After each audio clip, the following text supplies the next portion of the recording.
ओम शांति।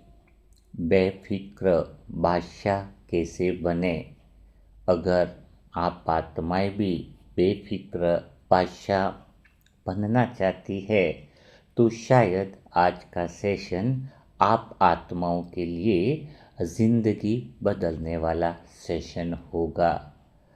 क्योंकि अगर संगम युग में बेफिक्र बादशाह का अनुभव नहीं किया, जीवन मुक्त स्थिति का अनुभव नहीं किया, तो सतयुग के अंदर ऊंचा पद पाना मुश्किल है। तो मैं आत्मा भी सोचती थी, क्योंकि मेरे साथ भी तो बहुत ज़्यादा दुख, परेशानियां और चिंताएं आती ही रहती थी। और जब मैं शुरुआत में सभी भाई बहनों से पूछता था कि यह दुख, यह परेशानियां कैसे समाप्त होंगी और यह दुख मिटने का नाम क्यों नहीं ले रहे हैं, तो काफ़ी सारे भाई बहन निमित्त आत्माएं एक ही बात कहकर चुप करवा देते थे कि यह तो तुम्हारे कर्मों का हिसाब किताब है। और मैंने बोला, यह बात किसने बताई? बोले, यह बात भगवान ने बताई है। तो मैं अंदर से सोचता था कि अगर भगवान आने पर भी मेरे हिसाब किताब चलने ही वाले हैं तो भगवान के आने का फ़ायदा क्या हुआ। कोई डॉक्टर आ गया है फिर भी मैं बीमारी हूँ और खाली डॉक्टर यह कहे कि तेरी बीमारी यह है, रोज़ और याद दिलाए कि तेरी बीमारी यह है, तो और ज़्यादा परेशान हो जाऊँगा। मुझे तो समाधान चाहिए और वो डॉक्टर मेरा किस काम का जो मेरी बीमारी का इलाज न करे। तो मेरे अंदर तो यह विचार चलता ही था कि स्वयं भगवान अगर सामने खड़ा है और फिर भी मेरे जीवन के दुख, मेरे जीवन की परिस्थितियाँ, परेशानियाँ समाप्त नहीं हो रही है, तो फिर भगवान क्या आना या भगवान का मिलने का मेरा फ़ायदा क्या है। और बात फ़ायदे और नुकसान की तो थी ही नहीं, क्योंकि जब गली मोहल्ले वाले के सामने जब कहता था मैं आत्मा की भगवान आ गया है, भगवान से बातें और गहरा अनुभव होता है, तो उनको बस यह बातें लगती थी, भगवान आ गया है तो तेरा खुद का कल्याण क्यों नहीं हुआ अभी तक, तू खुद छोटी छोटी बातों में क्यों उलझा हुआ है। तो ऐसी बातें मेरे अंदर चलती थी।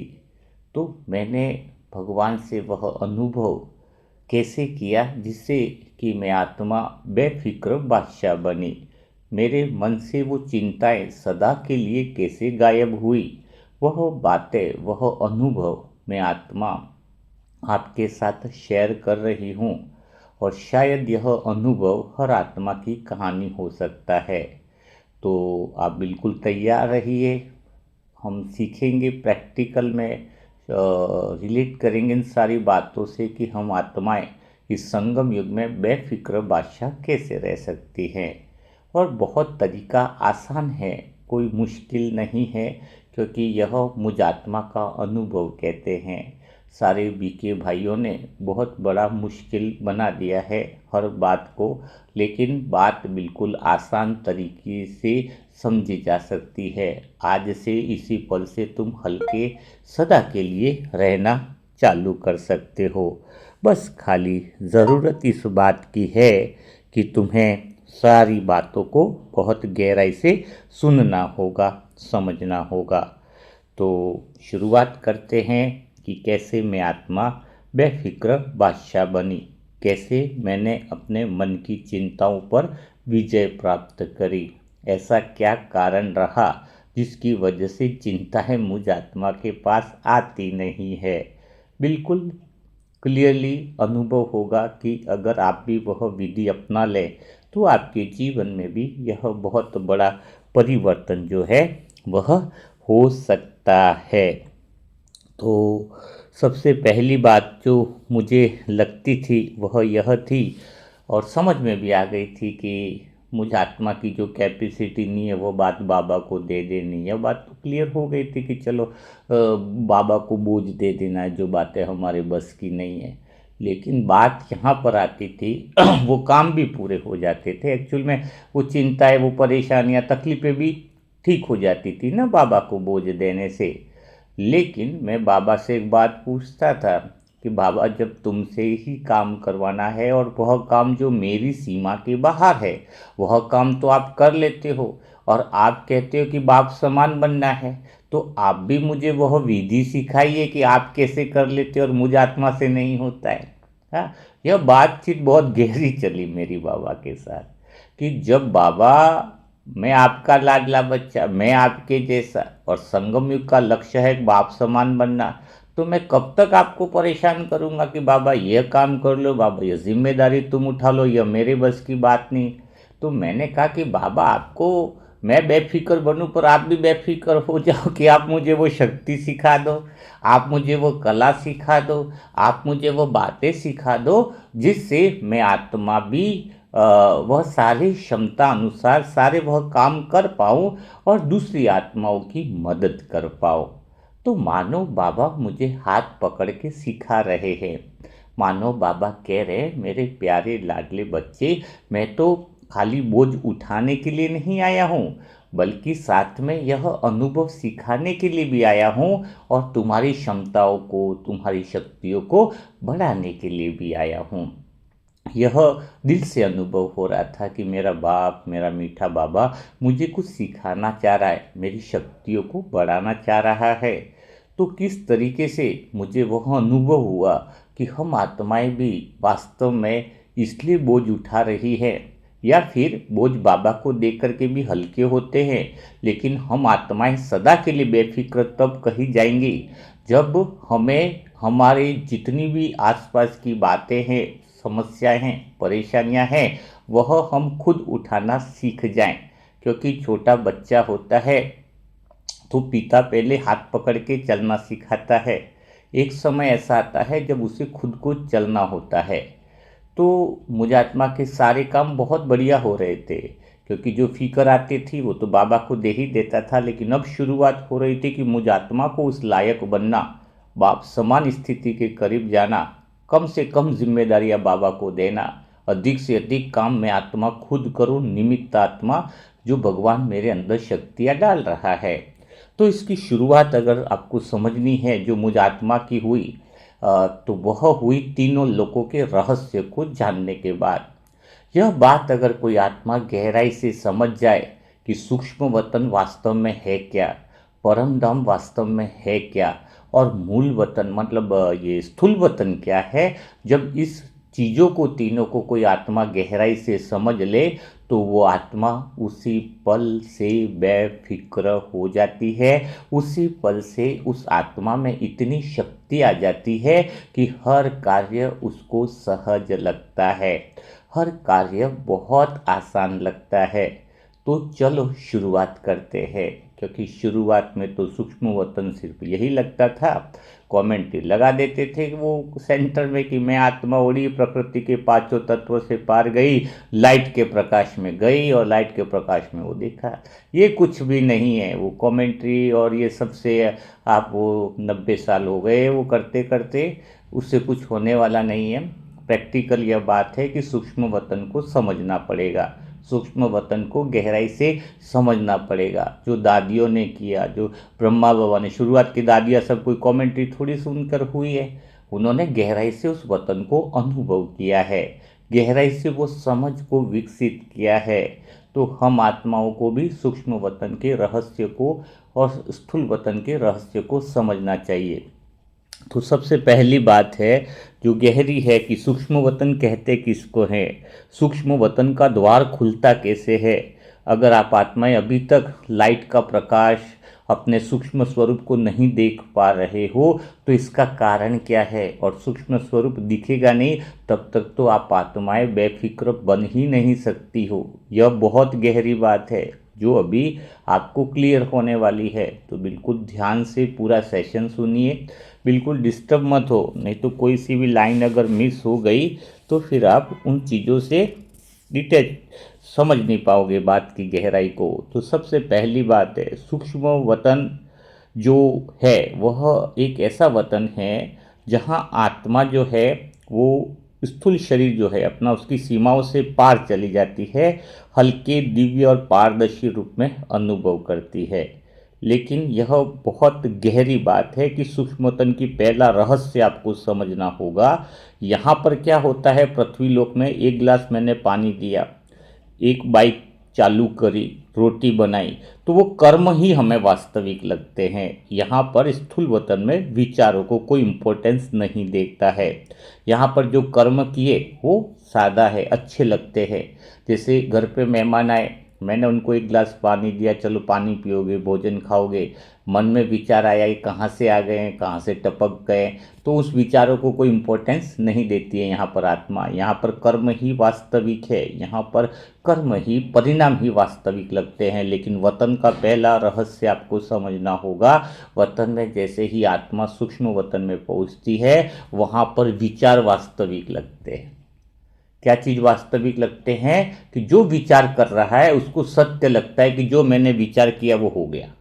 कितनी गजब की बात है। इस चीज़ को समझना बहुत ज़्यादा ज़रूर है, क्योंकि सूक्ष्म संसार है वो, मतलब वहाँ पे विचार बिल्कुल प्रैक्टिकल बन जाते हैं, वास्तविक बन जाते हैं। यहाँ पर वतन के अंदर, सूक्ष्म वतन में न तो शरीर का बोझ है, न कोई ऐसा सिचुएशन या परिस्थितियों का दबाव है, और समय की गति भी नहीं है कि यहाँ से वहाँ पहुँचना। सूक्ष्म वतन में सिर्फ आत्मा संकल्प और भावनाओं के आधार पर चलती है। यानी हर विचार कैसा लगता है, मैंने पानी पिया तो बिल्कुल पी ही लिया, आत्मा को ये नहीं लगेगा कि मैंने पिया या नहीं पिया। तभी तो आप वतन के अनुभव सुनते हो ना कि बाबा ने ये पिलाया, सुबीरस पिलाया, बाबा माला पहनाई, आप सोचोगे माला कहाँ से आई। बस संकल्प किया, विचार किया, वह वायुमंडल बन जाता है, क्योंकि विचार वास्तविक होते हैं और वही परिणाम के रूप में बदल जाते हैं। इस वतन की, सूक्ष्म वतन की दुनिया को गहराई से समझना होगा। तो क्या समझ में आया, एक तो विचार और इसके पीछे चलती है भावनाएं। तो सूक्ष्म वतन में आत्मा जो है वो केवल संकल्प और भावनाओं के आधार पर चलती है, और यह स्थूल वतन में कैसे चलती है, कर्म और परिणाम के आधार पर चलती है। दोनों का डिफरेंस जिस दिन समझ में आ जाएगा तो बहुत अच्छा लगेगा। तो इस तरह से आप आगे बढ़ते हैं हम लोग। जैसे ही हम इस लोक में प्रवेश करते हैं सूक्ष्म वतन में, तो ऐसा लगता है कि हल्कापन तो लगता ही है, लेकिन सबसे बड़ी बात है कि आत्मा जो है वो स्वयं को, शरीर से दूर स्वयं को पहचानने लगती है। सूक्ष्म वतन का द्वार अपने आप खुलने लगता है। यह द्वार जो है वह तब खुलता है जब अंदर से यह महसूस होने लगता है कि वतन तो है, और बहुत अच्छे से किसको सूक्ष्म वतन दिखाई देता है, जिसको यह दृढ़ निश्चय हो जाता है कि सूक्ष्म वतन एक ऐसा वतन है जहाँ पर विचार ही वास्तविक लगते हैं। तो वो पुरानी दुनिया से तुरंत डिटैच होना चालू हो जाता है। सूक्ष्म वतन में आत्मा का रूप थोड़ा सा चमकदार, हल्का और तरल होता है। यहाँ आत्मा एक ऐसे ऊर्जा की तरफ बहती है, और यहाँ पर सबसे बड़ी बात है कि जो भी आप संकल्प वतन में करते हो तो वैसा ही वायुमंडल बन जाता है। यहाँ पर कर्म करना पड़ता है, आटा गूंदा तो रोटियाँ बनी, वहाँ पर संकल्प किया तो वैसा वायुमंडल आपको प्रैक्टिकल में तुरंत बन जाता है। आप हल्की शांति का अनुभव करोगे, मैं आत्मा बड़ी खुश हूँ, तो खुशी का वायुमंडल वो ओहरा तुरंत ही बन जाता है, क्योंकि विचार प्रैक्टिकल है, वह विचार ही वास्तविक है, विचार ही दुनिया है, संकल्प ही से ही वायुमंडल तुरंत बन जाता है। यह सूक्ष्म वतन को अच्छे से समझना होगा। जैसे अगर आत्मा प्रेम का संकल्प करे तो एकदम से वातावरण, जैसे मैं वतन में पहुंचा तो जैसे मैं दो फीलिंग के साथ वतन में पहुंचूंगा। जैसे ये बहुत बहुत ध्यान रखने की बात है, मैं वतन में कैसे पहुंचता हूँ वो आपको थोड़ा अंदर से अनुभव करा रहा हूँ कि मैं यही पहुंचता हूँ वतन में कि मैं उस दुनिया में जा रहा हूँ जहाँ पे विचार वास्तविक है, जहाँ पर विचारों की ही दुनिया है, जहाँ पे विचार का प्रभाव, तुरंत प्रभाव दिखाई देता है। यहाँ पर विचार का प्रभाव स्थूल वतन में बहुत दिनों के बाद दिखाई देता है ना। बहुत अंतर समझना मैं कोशिश कर रहा हूँ अपने अनुभवों को शब्द देने की, कि स्थूल वतन में विचार का, जैसे मैंने बोला कि आपका कल्याण हो जाए, आपका भला हो जाए तो वो विचार बहुत दूर बहुत देर तक दिखाई देगा। आपका कल्याण 1 महीने में हो, 2 महीने में हो, पता नहीं कब कैसे है, लेकिन वो विचार तुरंत में आत्मा आपका कल्याण कर भी सकती है। वो कैसे, वो भी अभी आगे हम इसको क्लियर करेंगे, क्योंकि आज का टॉपिक ही है कि बाबा जैसी शक्तियाँ हमारे अंदर कैसे डेवलप हो, है ना। तो हाँ, तो हम आ रहे थे कि मैं आत्मा जैसे वतन में पहुंचती हूँ, सूक्ष्म वतन में, तो पहले यही विश्वास के साथ पहुंचती हूँ कि मैं आत्मा उस दुनिया में प्रवेश कर रही हूँ जहाँ पर मैं एक विचार जो भी करूँगी वह प्रैक्टिकल हो जाने वाला है, और वैसा ही ओहरा चारों तरफ बन जाने वाला है, वैसा ही वायुमंडल बन जाता है। जैसे जिन की दुनिया थी ना, कि कोई भी जिन को बोला कि तो जो हुक्म मेरे आका, बस विचार वहाँ पर प्रैक्टिकल हो जाते। कितनी मज़ेदार दुनिया है। आप जो सोचोगे वैसा वायुमंडल वतन में बन जाता है। सूक्ष्म वतन की बात कर रहा हूँ अभी, ठीक है ना। तो यदि मैं आत्मा प्रेम का संकल्प करती थी तो ऐसा लगता था कि चारों तरफ जो सूक्ष्म वतन का जो वायुमंडल है, एकदम इतना आनंद आता है, मधुर हो गया, बहुत बहुत मधुर हो गया। अगर मैं आत्मा बहुत शक्तिशाली हूँ, यह अगर मैं सूक्ष्म वतन में संकल्प करती थी तो मुझे पूरी तरीके से महसूस होता था कि मेरे चारों ओर एक शक्ति की ऊर्जा फैल गई हो। क्योंकि बताया ना कि सूक्ष्म वतन में आप जैसा विचार करते हो, जैसा संकल्प करते हो, वैसा वायुमंडल तुरंत बन जाता है। यह सूक्ष्म वतन की गहरी विशेषता है। तो यदि मैं आत्मा गहरी शांति में हूँ, परम शांति में हूँ, जैसे ही यह शांति का संकल्प किया तो वहाँ स्थिरता आ जाती है। अब आपको आपको प्रॉब्लम क्या है आपके साथ? आप जब बोलते हो मैं आत्मा गहरी शांति में हूँ, तो आप स्थूल वतन में देखना चाहते हो। यहाँ पृथ्वी पर रह करके बोलते हो मैं आत्मा गहरी शांति में हूँ, तो क्या होगा? वो तुम्हें दिखाई नहीं देती है शांति, वो एनर्जी महसूस नहीं होती, वो फील नहीं होती है, क्योंकि तुम्हारे अंदर एक बिलीफ सिस्टम बना हुआ है ना कि विचारों की वास्तविक जो दुनिया है वो सूक्ष्म वतन में आप अपने ओहरा को, वायुमंडल को आप देख सकते हो, पृथ्वी पर नहीं देख सकते। बाबा क्यों कहता है देवता बनने के लिए फरिश्ता बनना बहुत ज़्यादा ज़रूरी है? क्यों कहता है ये फरिश्तों की दुनिया आत्मा के असली स्वरूप की दुनिया होती है, जहाँ पर सूक्ष्म वतन एक आईना है, जहाँ हम अपने स्वरूप के वायुमंडल को, अपनी शक्तियों को हम देख सकते हैं, हम अनुभव कर सकते हैं। तो जब मैं आत्मा बहुत गहराई से मज़ा आने लगा था, मुझे बहुत आने लगा था वतन का, सूक्ष्म वतन का। जैसे बाबा ने मुझे गिफ्ट दिया हो कि मैं आत्मा जैसे ही शांति का संकल्प करती तो एकदम स्थिरता आ जाती। जैसे मैं आत्मा इतनी स्थिर हूँ, मेरे चारों तरफ ऐसे स्थिरता का कवच का वायुमंडल बन जाता कि कोई चीज़ मुझे अब टच नहीं कर सकती, कोई चीज़ नीचे स्थूल संसार की मुझे कोई हिला नहीं सकती है। वो शक्ति मुझे सूक्ष्म वतन से मिलती थी। वास्तव में मैं देखा जाए तो मेरा दिल कहता है कि ये जो लोक है ना, सूक्ष्म वतन, वो आत्मा को दिखाता है कि उसके विचार कितने प्रभावशाली हैं। क्योंकि हर एक आत्मा जब सूक्ष्म वतन करती है अनुभव, लेकिन किसी के विचार तो प्रभावशाली नहीं होते हैं। है स्थूल वतन में तो मैंने पहले ही बताया कि विचार का असर धीरे धीरे दिखता है, और सूक्ष्म वतन में तो वह असर तुरंत दिखाई देने लगता है। इसीलिए यह लोक आत्मा की जो वास्तविक जो शक्ति का अनुभव कराता है वह है सूक्ष्म लोक। आप सूक्ष्म लोक में आत्मा की शक्तियाँ का बहुत गहरा अनुभव बहुत आसानी से कर सकते हो।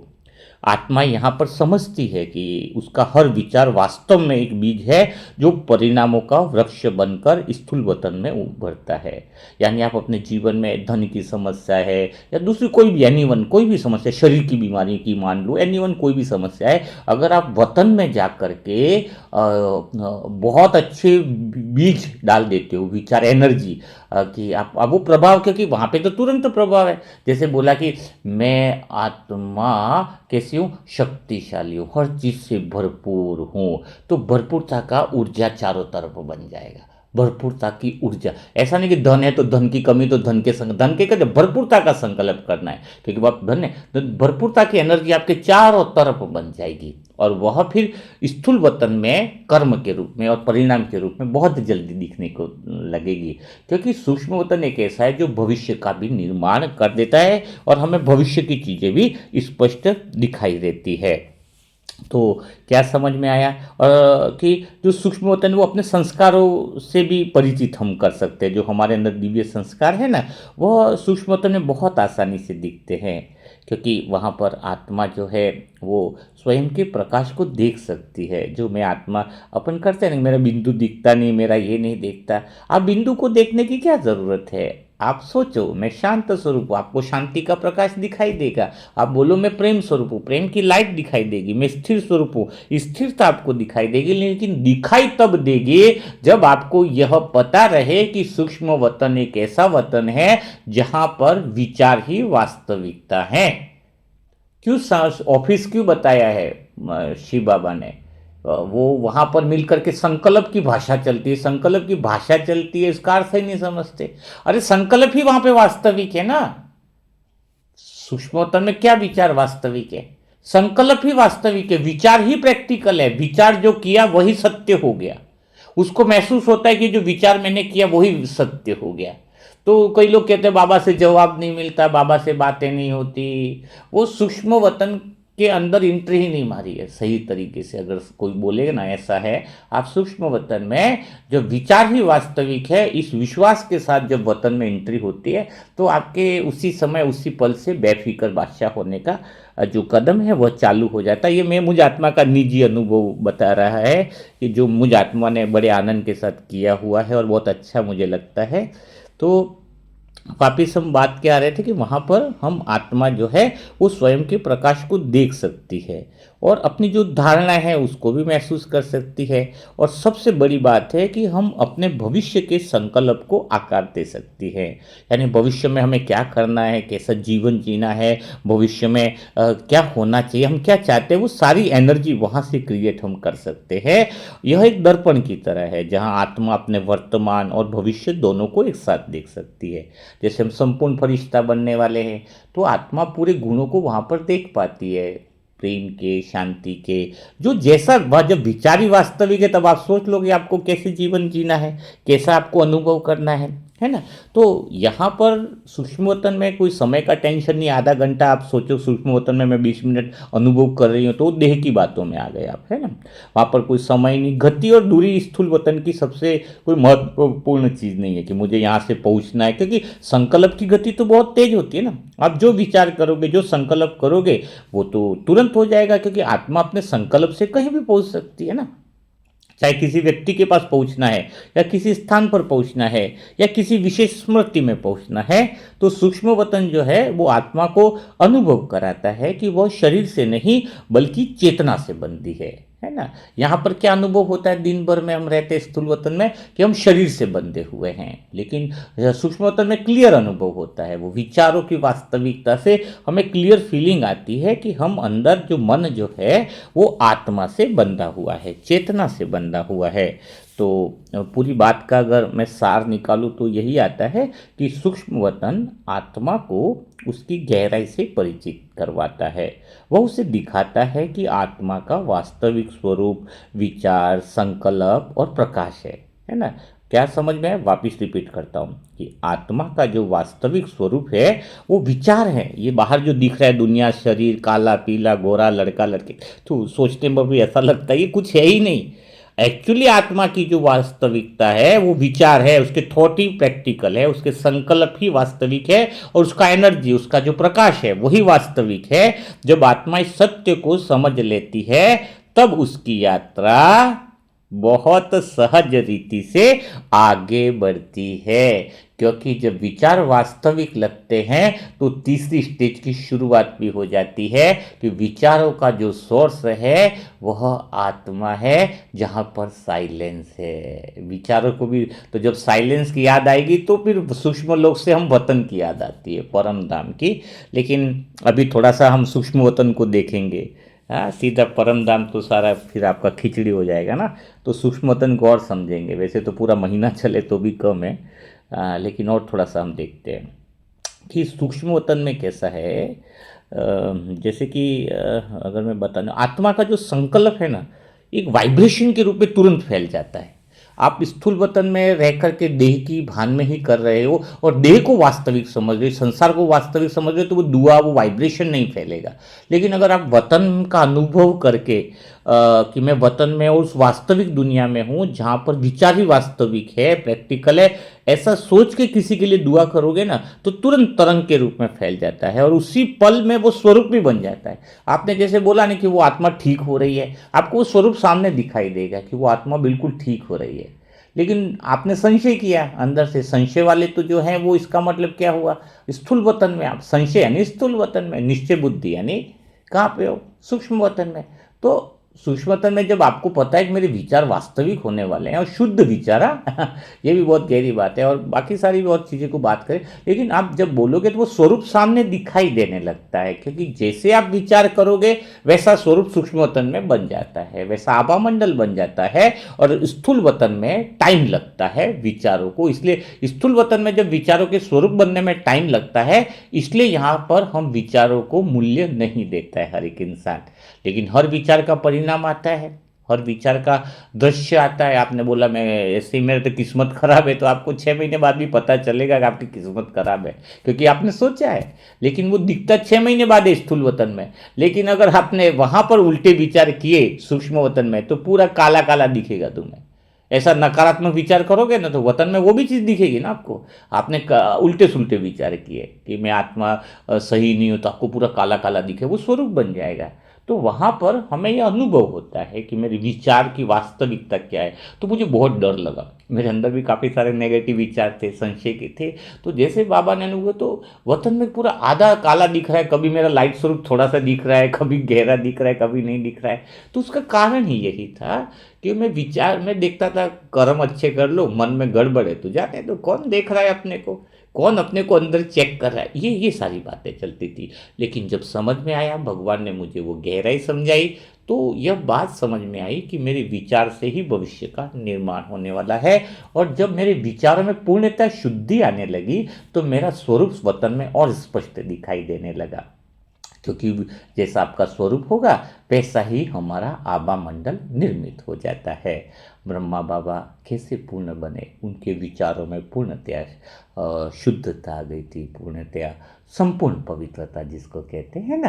तो मतलब आत्मा की पहचान ही हो गई ना, विचार आत्मा, वहाँ पे सूक्ष्म वतन जो है वो आत्मा की गहराई पहचान दिलाता है। तो थोड़ा सा ये बात जो मैं कहना चाह रहा हूँ कि विचारों को इम्पोर्टेंस दोगे तो सूक्ष्म वतन को आप गहराई से अनुभव कर पाओगे, और आने वाला 2-4 महीनों में आपका जीवन बहुत अच्छा बदल सकता है, सदा बेफिक्र बादशाह के रूप में। तो मैंने फिर से आपको यही बताया कि स्थूल वतन में संकल्प का परिणाम धीरे दिखते है। बार बार क्यों रिपीट कर रहा हूँ, शायद आपकी बुद्धि में बैठ जाए, है ना। सूक्ष्म वतन में वही संकल्प तुरंत वातावरण बनता है, और यही कारण है कि सूक्ष्म वतन में आत्मा को संकल्प की शक्ति सबसे अधिक स्पष्ट दिखाई देती है। बाबा कहते हैं ना, विचारों में बहुत ज़्यादा शक्ति है। अगर विचारों की शक्ति का अनुभव करना है तो वह सूक्ष्म वतन है।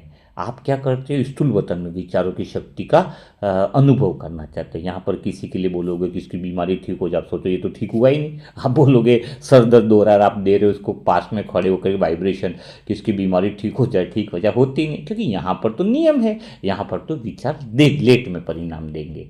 आप सूक्ष्म वतन में वह अनुभव करके, लाइट स्वरूप में देह से डिटेच होकर के विचार को वास्तविक करके वो आभा मंडल वो करोगे, बनाओगे, तो स्वतः ही वह शक्ति आपको स्पष्ट रूप से दिखाई देती है। सूक्ष्म वतन में आत्मा जो सोचती है वही बन जाती है।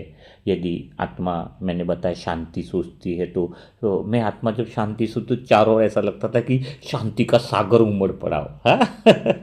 तुम पहले से जाकर के क्या सोचते कि सूक्ष्म वतन में बहुत लाइट ही लाइट है, बहुत ही प्रकाश है। वो लाइट और प्रकाश कहाँ से आएगा? पहले तुमने कोई विचार ही निर्मित नहीं किया है ना, कोई गुण को निर्मित करो। वो अनुभव, विचार के बाद वो जो अनुभव है वह स्वरूप बनेगा आपका, हाँ? विचार के बाद भी वो फीलिंग जो आपकी है, जैसे मैंने बोला कि मैं आत्मा शांति हूँ, शांति में सोचती हूँ, तो चारों शांति का सागर मेरा उमड़ा हुआ मुझे बहुत अच्छे से दिखाई देता था। और मैंने बताया ना कि जैसे अगर मैं प्रेम का अनुभव करता हूँ तो पूरा वातावरण मधुर, कोमल और सहज प्रेम से भर जाता था। यदि आत्मा शक्ति का भाव करे तो उसके आसपास दिव्य तेज फैलने लगता है। इस लोक में आत्मा जो है, अगर सच्चे दिल से कहूँ तो अपने संकल्प के द्वारा ही चारों तरफ एक संसार रचती है, और जो संसार रचती है वही प्रैक्टिकल में स्थूल वतन में भी हमें अनुभव होता है। यदि यहाँ पर आत्मा को यह भी महसूस होता है कि हर संकल्प का एक अपना रंग है, सुगंध है और कंपन है। शांत जो कंपन होते हैं ना, वो कहते हैं ना लाल किरणें, वो लाल किरणें, वो उसका अर्थ नहीं समझते। शांत संकल्प जब हम बनाते हैं तो अंदर से हमें मतलब वो चांदनी जैसी ठंडक मिलती है। प्रेम के संकल्प में गुलाबी कोमल स्पंदन ऐसा प्रतीत होता है। शक्ति के संकल्प करते तो एकदम सुनहरा तेज जैसा ओजल जैसा प्रखर ओजस्वी स्वरूप हमें दिखाई देता है ना। मैं जो स्वरूप देखा है, मुझे आत्मा जो अनुभव करते वही बातें मैं आपको बता रही हूँ। और इसी अनुभव से आत्मा को समझ में आता है कि हर विचार उसके लिए कितना महत्वपूर्ण है और उसका आगे का मार्ग कैसे बनता है। सूक्ष्म वतन में आत्मा के संकल्प केवल उसके लिए ही नहीं, बल्कि अगर सच बताऊं तो दूसरी आत्माओं के लिए भी ऊर्जा बनकर पहुंच जाते हैं। यदि आत्मा अगर जैसे कोई शांति का संकल्प करे ना, तो वो आत्मा तक पहुँचे बिना रह ही नहीं सकता। जैसे किसी आत्मा के लिए हमने वाइब्रेशन शुद्ध रीति से किया ना, कि वो आत्मा बहुत गहरी शांति में अनुभव कर रही है, तो वो स्थिति और वो ऊर्जा उस आत्मा तक 100% पहुँचती है। इसी कारण सूक्ष्म वतन को हम संकल्प का लोक भी कहते हैं, संकल्प की शक्ति का लोक भी कह सकते हैं, जहाँ आत्मा की भावना और इरादा सीधा दूसरे तक जाता है, चाहे वे कहीं पर भी हो, अमेरिका हो, ऑस्ट्रेलिया हो, किधर भी हो, है ना। तो यह लोक आत्मा को यह भी दिखाता है कि अगर किसी के नकारात्मक संकल्प है तो उसका भी तेजी से प्रभाव पड़ता है। जितना शुद्ध संकल्प का प्रभाव पड़ता है वो स्वरूप बन जाता है ना, सूक्ष्म वतन में विचार वास्तविक ही पता चलता है, उतना ही प्रभाव नकारात्मक संकल्प का भी है। कोई आत्मा बहुत ज़्यादा नकारात्मक है, उल्टा सुल्टी सोचती है और थोड़ा योग लगाती है, तो वतन में मतलब अंदर ही उसको बहुत सारी चीज़ें दिखेगी, भय दिखेगा, क्रोध दिखेगा, एक असुरक्षा दिखेगी, डर लगता है उसको। संदेह से उसके संकल्प जो भारी हो जाते हैं ना विचार, तो उसको धुंधला स्वरूप दिखता है, मतलब वाइट स्वरूप नहीं दिखेगा, वो धुंधला स्वरूप दिखता है। अगर अभी भी आपको वतन का स्पष्ट अनुभव नहीं हो रहा है तो विचारों में गड़बड़ है। स्थूल वतन को ज़्यादा महत्व दे रहे हो, विचारों को आप कम महत्व दे रहे हो, तो यह परख है हमारे अंदर। और ऐसे नकारात्मक विचार से ही तो आत्मा जो है वो बोझ का अनुभव करती है, असहज अनुभव करती है। तो इस अनुभव से आत्मा यह सीखती है, अगर सूक्ष्म वतन के अनुभव से, उसकी वास्तविकता से, कि हमारे संकल्प जो हैं, हमारे जो विचार हैं वो कितने पवित्र होने चाहिए, हल्के होने चाहिए, पॉजिटिव होने चाहिए। यह बात मुझे बहुत अच्छे से समझ में आई। मेरा हर विचार पे अटेंशन बढ़ गया, क्योंकि मुझे पता था यह विचार आज नहीं तो 6 महीने बाद भी प्रभाव डालने वाले हैं। तो मुझे अपना हर विचार सूक्ष्म वतन की तरह प्रैक्टिकल में वो आभा को अनुभव करके, इसलिए तो कहते हैं स्थिति बनाओ फिर शब्द निकालो, है ना। जो शब्द पहले निकालते हैं उस अनुसार स्थिति बनाते हैं, तो फिर वो कामयाब नहीं होते। अगर आपकी स्थिति पावरफुल है, सूक्ष्म वतन का वो विचार वास्तविक होने वाले, ऐसे अनुभव के द्वारा आप स्थिति में रह करके जो शब्द आपके निकलते हैं वह तो जीवन बदल देते हैं, वो तो आपका नहीं पूरे विश्व का जीवन बदल देते हैं। तो सूक्ष्म वतन में आत्मा का यह अभ्यास बहुत गहरा होता है। यहाँ पर हम बोलते हैं ना कि मैं आत्मा हूँ, मैं आत्मा हूँ, मैं आत्मा हूँ, शरीर नहीं हूँ। देखो, और 90 साल हो गए, कोई आत्मा समझ ही नहीं पाता है। क्यों नहीं समझ पाता? इसका कारण है सूक्ष्म वतन का उसको अनुभव नहीं। सूक्ष्म वतन में ही आप आत्मा का नेचुरल अनुभव कर सकते हो, आत्मा की असली पहचान का जो अनुभव, क्योंकि सूक्ष्म वतन संकल्प दिखाएगा, सूक्ष्म वतन भावनाएं दिखाएगा, सूक्ष्म वतन में आप वो स्वरूप बनते दिखोगे, सूक्ष्म वतन में आपको विचार ही वास्तविक लगेंगे, तो दुनिया वास्तविक नहीं लगेगी। आपको लगेगा संसार तो कुछ भी नहीं है, मेरी विचार वास्तविक है और उसी का परिणाम है, ऐसा अंदर से फीलिंग आने लगेगा ना आपको। अभी क्या लगता है आपको? दुनिया वास्तविक लगती है, और ये आत्मा, मन, विचार, कल्पनाएं, मन जो है वो कल्पना लगता है, इमेजिनेशन लगता है ना। हाँ, समझ में आए? तो ये इमेजिनेशन नहीं है, ये संसार इमेजिनेशन है। वास्तविक तो विचार है, वास्तविक तो आत्मा है, वास्तविक तो सूक्ष्म वतन की दुनिया है, जो हमारे भीतर में है, लाइट की दुनिया में, प्रकाश की दुनिया में। तभी तो शरीर इंसान छोड़ता है, तो वतन का लाइट का स्वरूप क्यों अनुभव करता है जैसे इंसान शरीर छोड़ता है, आपने देखा है, तो उस आत्मा के अंदर वो अनुभव होता है। वो कहते हैं ना 12 दिन के बाद दिया लगाते हैं उस तस्वीर के अंदर कि ताकि उसको दिशा दिखे। वो दिशा क्या है? एक्चुअल में आत्मा के जैसे विचार है वैसे उसका आभा मंडल दिखता है। कोई को भूत भूत दिखते हैं, वो भूत कौन से दिखते हैं? वो काले कर्मों के, काले विचारों का प्रभाव दिखाई देता है, उसके चारों ओर ओहरा दिखाई देता है। और जिसके विचार शुद्ध हैं, मन की वास्तविकता है, तो वो वैसा ही आभा मंडल बन जाता है, एकदम लाइट का आभा मंडल बन जाता है। तो वास्तविक जीवन तो सूक्ष्म वतन का है, वास्तविकता तो हमारी आत्मा है। आत्मा की चीजें वास्तविक है, मन वास्तविक है, विचार वास्तविक है। यह संसार तो आज है कल नहीं है, शरीर आज है तो कल नहीं है, लेकिन हमारा मन, हमारी आत्मा तो असली दुनिया है। तो हम उसके करीब जाते हैं। तो बेफिक्र बादशाह बनने का अर्थ है कि जब तक आप तीनों लोकों का रहस्य गहराई से नहीं समझोगे तब तक नहीं बन पाओगे। और जब वह रहस्य जैसे जैसे हम समझते जाते हैं तो हम उस गहराई में जाते जाते हैं। तो मैंने आपको पहले बताया कि सूक्ष्म वतन में आत्मा का अभ्यास बहुत अच्छे से समझ में आने लगता है। और स्थूल वतन में तो स्थितियाँ, संबंधी और परिणामों के रूप में बहुत लेट होता है सब कुछ, तो सत्य समझने में टाइम लगता है। लेकिन आत्मा जैसे ही इस वतन की बातों को जितना अच्छे से समझती है, सत्य को समझती है, उतना ही वह अपने विचारों को पवित्र बनाने का अभ्यास करने लगती है। जो सूक्ष्म वतन को समझ जाता है, विचारों की दुनिया को समझ जाता है, ऑटोमेटिक मेरे विचारों में प्योरिटी आने लगी। तो अभी जो बात करी उसका सार मुझे यही समझ में आया था कि सूक्ष्म वतन आत्मा के संकल्पों की वास्तविक शक्ति का अनुभव कराता है। बिल्कुल क्लियर हुआ ना? हाँ, क्या समझ में आया कि सूक्ष्म वतन जो है वह आत्मा के संकल्पों की वास्तविक शक्ति का अनुभव कराता है। स्थूल दुनिया में अनुभव करने मत जाओ, यहाँ परिणाम लेट आएगा, है ना। अगर सूक्ष्म वतन से लेकर के करोगे तो तुरंत परिणाम भी अच्छे मिलेंगे। तो यह अनुभव आत्मा को आगे की यात्रा के लिए आगे बढ़ाता है। तो फिर यात्रा आगे का बढ़ने का अर्थ है कि जब हमारी आत्मा में स्थूल वतन हमें बढ़िया लगता है, विचार वास्तविक लगते हैं, तो हमारे भीतर में देवीय गुणों का उदय होने लगता है ना।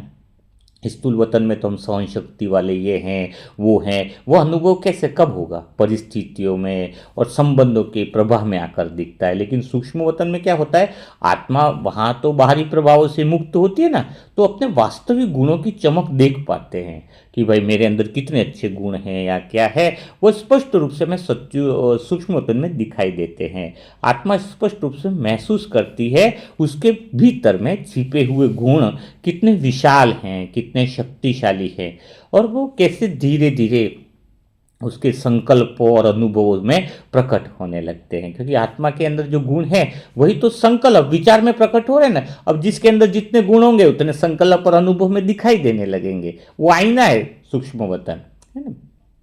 तो इस लोक में आत्मा का पहला देवी गुण कौन सा है हमारा? अगर देखा जाए तो शांति है। तो सूक्ष्म वतन में हम लाइट में जब कदम रखते हैं तो आत्मा शरीर की आवाज़ों से और इच्छाओं से और तनाव से तो मुक्त हो ही जाती है।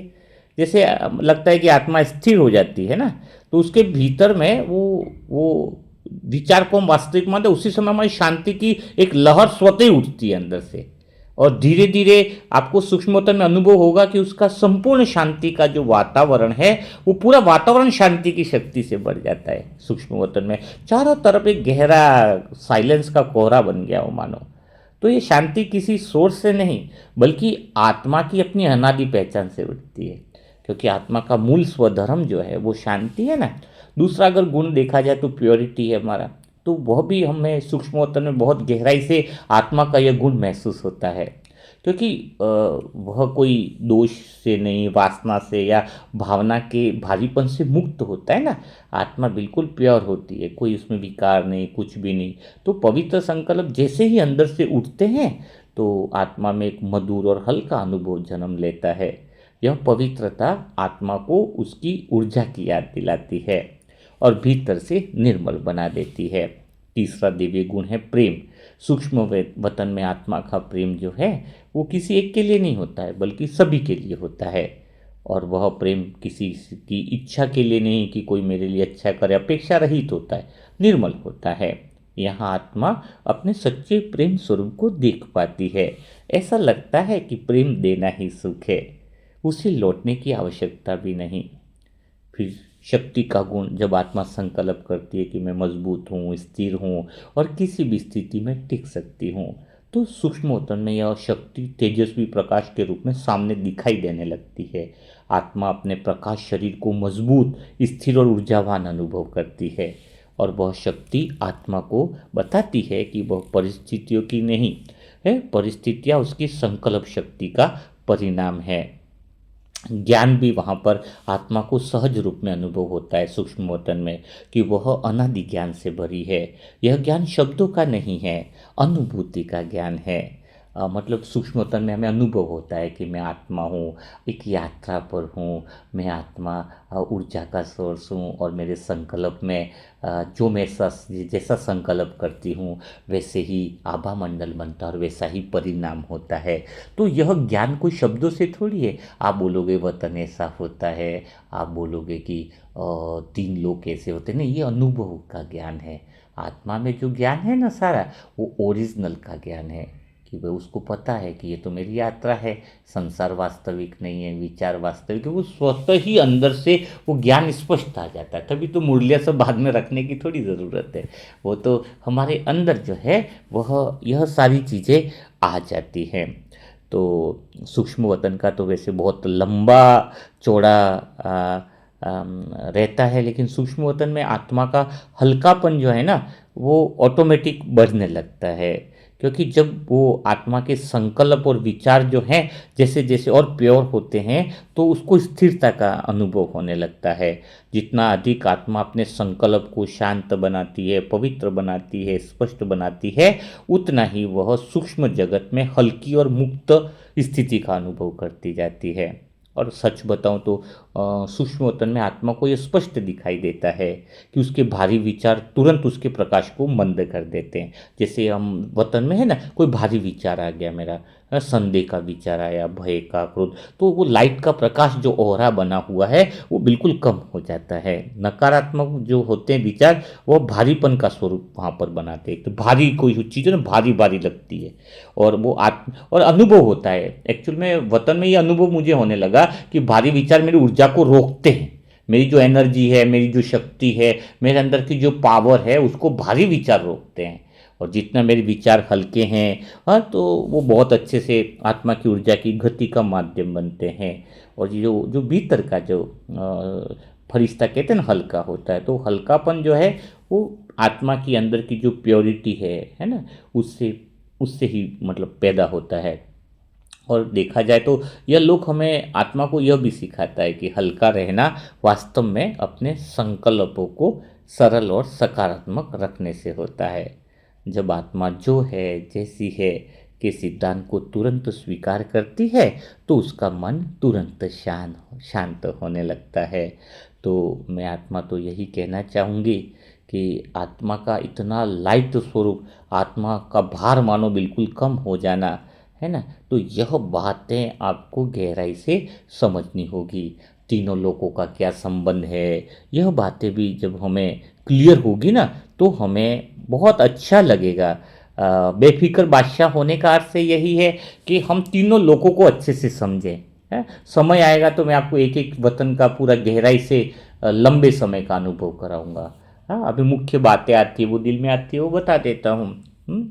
और बुक में तो मिलेगा ही आपको, है ना। और तो ये बात कुल मिलाकर के समझो कि मुझ आत्मा को तीनों लोकों का जो एक विज्ञान है, ज्ञान है, वो मुझे बहुत अच्छे से समझ में आया, जिससे मुझ आत्मा का बेफिक्र बादशाह बनना बिल्कुल आसान हो गया।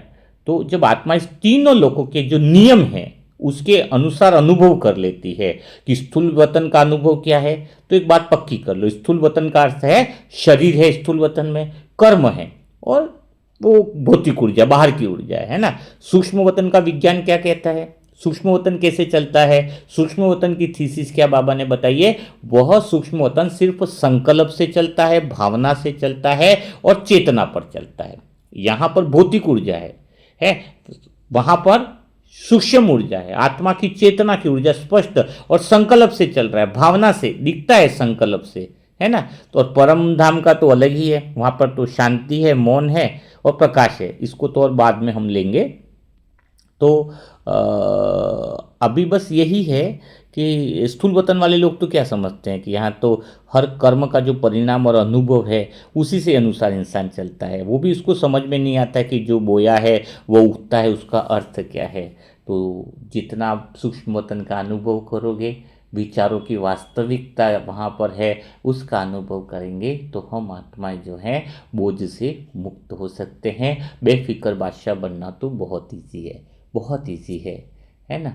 तो कुल मिलाकर के बात ये होती है कि जब आपका हर एक विचार पर अटेंशन हो जाएगा, आपको विचार पे विश्वास ज़्यादा होगा, संसार पे कम होगा, तो फिर आपका हल्कापन होना शुरू हो जाएगा। तो आज से सूक्ष्म वतन का अनुभव करना चालू कर दीजिए। और अभी क्या 45 मिनट तो हो ही चुके होते हैं, पौना घंटा यूट्यूब पे अपलोड करने में भी दिक्कत होती है, ज़्यादा लंबा वीडियो होता है 2-3 घंटे का। तो जितना हो सकता है उतना समझा, आगे इस टॉपिक को और कवर करेंगे। अगर आप परमधाम क्या है उसको समझना चाहते हो तो वह टॉपिक भी जल्द आपके सामने आने वाला है। तीनों लोगों का आत्मा के साथ संबंध क्या है, क्योंकि बहुत देखो आत्मा का तीनों लोगों के साथ आप संबंध नहीं समझोगे तो मज़ा नहीं आएगा। जैसे अभी यहाँ तक आप समझे ना, स्थूल वतन में तो कर्म को ही श्रेष्ठ मान रहे, उसी को महत्व मान रहे, लेकिन सूक्ष्म वतन में इंपॉर्टेंट क्या हुआ, संकल्प और भावनाएं। और वहाँ पर कौन सा है, परम धाम में? परम धाम में न संकल्प है, न भावना है, न विचार है, न भावना है। आत्मा ओरिजिनल अपने अस्तित्व में, समझ में आया? ये अंतर समझो। आत्मा परम धाम में कैसी है, संपूर्ण शुद्ध अस्तित्व में कि मैं आत्मा हूं, न कोई संकल्प है, न कोई विचार है, न कोई भावना है, न कोई परिस्थिति है। अब आत्मा जैसे ही परम धाम से नीचे आती है तो सीधा पृथ्वी पर नहीं आती है। यह बात बहुत गहरे से समझिए। आत्मा जैसे ही पहले ऊपर से नीचे आती है तो वतन में आई। वतन में आने का अर्थ है वो पहला संकल्प करने लगी, पहला विचार करने लगी। और कौन सा विचार किया? अरे मैं आत्मा शांत स्वरूप हूँ, मैं आत्मा प्योर हूँ। तो वही उसका ऑरा सूक्ष्म वतन में बन गया कि जैसे पवित्रता, तो उसको बहुत अच्छा में पवित्रता का अनुभव दिखने लग गया।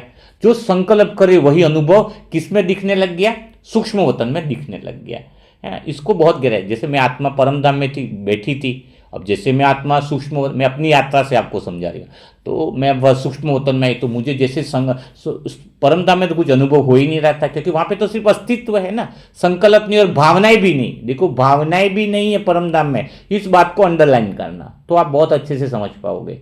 अब जैसे ही मैं सूक्ष्म वतन में आई तो यहां पर मुझे मेरी भावनाएं बाहर निकली और संकल्प कैसे निकले, जैसे ही मैंने संकल्प किया मैं प्रेम स्वरूप हूं तो मधुर और कोमल वायुमंडल बन गया, चारों तरफ ओहरा बन गया।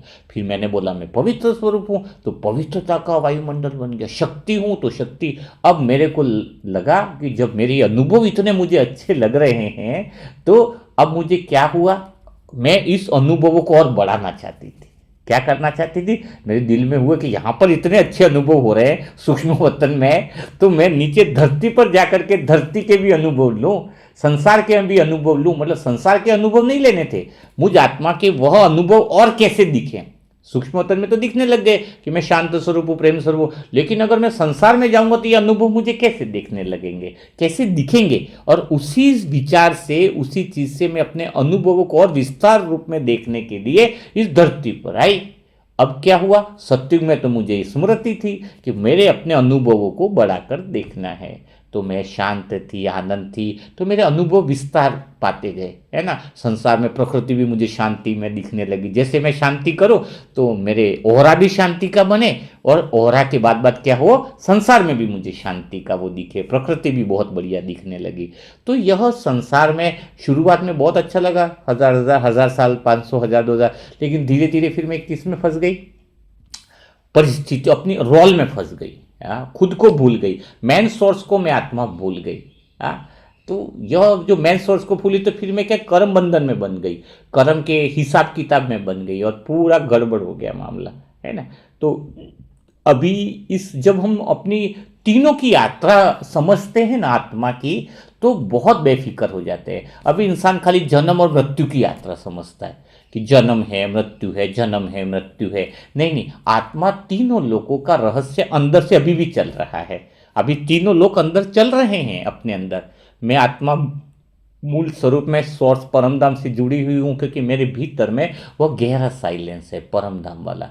दूसरा कौन सा है? मेरे संकल्प की दुनिया क्या मेरे अंदर नहीं चल रही है? मैं जैसे देखता हूँ अंदर से, मेरे संकल्प से मुझे क्या मेरे विचार है, वैसा ओरा अंदर भी बन रहा है, देखा जाएगा तो। और वो स्थूल वतन में बाहर का लोक है, वो भी परिणाम में आ रहा है।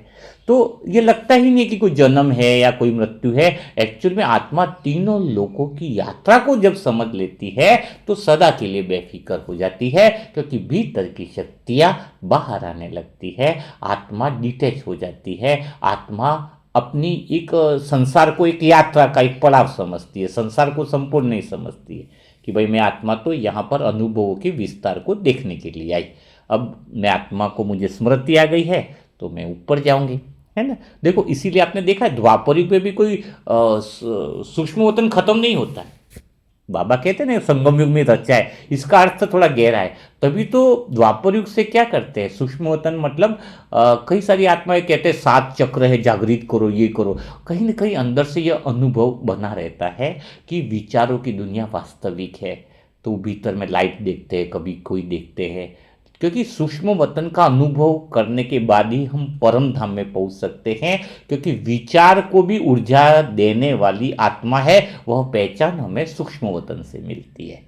सूक्ष्म वतन में पहुंचोगे ना तो लगेगा इतना अनुभव हो रहा है मेरे विचार करने से, तो क्या लगेगा कि फिर मैं आत्मा इतनी एनर्जेटिक हूं, तो मुझे अब क्या करना है। परम धाम का असली स्वरूप याद आता है, उसको जिज्ञासा होती है कि अब मैंने बहुत सारे अनुभव कर लिए। अंदर से एक फीलिंग आती है कि मैंने संसार में 5,000 साल से कितने सारी यात्रा करी है, अपन ने करी है ना। अगर गहराई से देखो तो अंदर से भाव उठता है कि मैं परम धाम जाऊँ, फ्रेश हो जाऊँ पूरी तरीके से, बड़ा अपनी मूल स्वरूप में आ जाओ। बहुत दौड़ा भागी कर ली 5,000 साल से, ये फीलिंग ही जब अंदर से आती है तो आत्मा में वो शक्तियाँ जागने लगती है। तो आज का सेशन कैसा रहा? हाँ, बेफिक्र बादशाह बनने वाली बात शुरुआत हुई थी और कहाँ तक हम पहुँचे हैं। तो मुझ आत्मा का तो यही अनुभव कहता है जो मैंने अभी तक किया है, और मैं आत्मा इसी से हल्की रहती हूँ। मेरा ज़्यादा समय वतन से ही कनेक्शन रहता है, सूक्ष्म वतन से ही मैं आत्मा कनेक्टेड रहती हूँ। मुझे संसार झूठा लगता है, मुझे अपनी विचारों की दुनिया वास्तविक लगती है। मैं जैसे विचार करूँगी वैसा मुझे परिणाम मिलेगा। तो अच्छा, एक चीज़ और भी बता सकते हो, मैं आत्मा अगर अपने अनुभवों से सुनाती हूँ तो वो टोन आपको अच्छा लग रहा है ना? क्योंकि मैं सोचती हूँ कि मैं आत्मा सोचती हूँ शायद अनुभव के द्वारा सुनाऊंगी तो आपको अच्छा लगेगा। तो आप कमेंट बॉक्स में ज़रूर लिखिएगा कि आज आपने क्या कुछ नया सीखा, क्या बेफिक्र बादशाह बनने की सही विधि आपको मिली। अगर आपको अच्छा लगा होगा तो आप कमेंट बॉक्स में ज़रूर बताइएगा, ताकि मुझे पता चले कि मुझे वही टोन आगे रखना है। क्योंकि मुझे आत्मा का परम धाम का अनुभव कैसा रहेगा वो बहुत डीपली है, उसको भी हम आपके साथ फिर क्या करेंगे, शेयर करेंगे। और जो नई आत्माएं हैं और वो जुड़ना चाहती हैं अपने मनसा सेवा ग्रुप से पुरुषार्थ बढ़ाने के लिए, अपने श्रेष्ठ कर्म करने के लिए, तो उसके लिए मोबाइल नंबर है 7202921969। अभी भी मैंने ये बोला ना तो ऐसा लगा कि मैं सूक्ष्म वतन में ही हूँ और मैं विचार जो बोल रहा हूँ वो वास्तविक हो रहे हैं। और ऐसा लग रहा है कि बहुत सारी आत्माएं इस ग्रुप से जुड़ने वाली है। बहुत बहुत बहुत तहलका मचेगा, क्योंकि दुआ देने वाले कम हैं, दुआ जिनको देनी है उसकी संख्या लाखों करोड़ों में। तो इस पवित्र कार्य में तो हमें कितने आत्माओं को जोड़ना है वो स्वरूप अभी से अनुभव करो। मैं 20 आत्माओं को कर रही हूँ, मैं 25 आत्माओं को कर रही हूँ, है ना। तो कल फिर हम मुलाकात करेंगे ऐसे ही गहराई वाले मुरली मंथन के साथ, क्योंकि आज की मुरली ही यही है, बेफिक्र बादशाह बनना, सारे बोझ से मुक्त होना, है ना। अव्यक्त वाणी होती है ना संडे की, तो उसी चीज का हमने मुरली मंथन किया है। हमारी जो पॉइंट मुरली की चलती है वो ही डेली मुरली मंथन मिलता है। जो नई आत्मा है वो इस बात को समझ ले कि डेली का मुरली का गहराई में मंथन जो होता है वही सारी बातें इसमें ली जाती है। ओम शांति, ओम शांति, ओम शांति।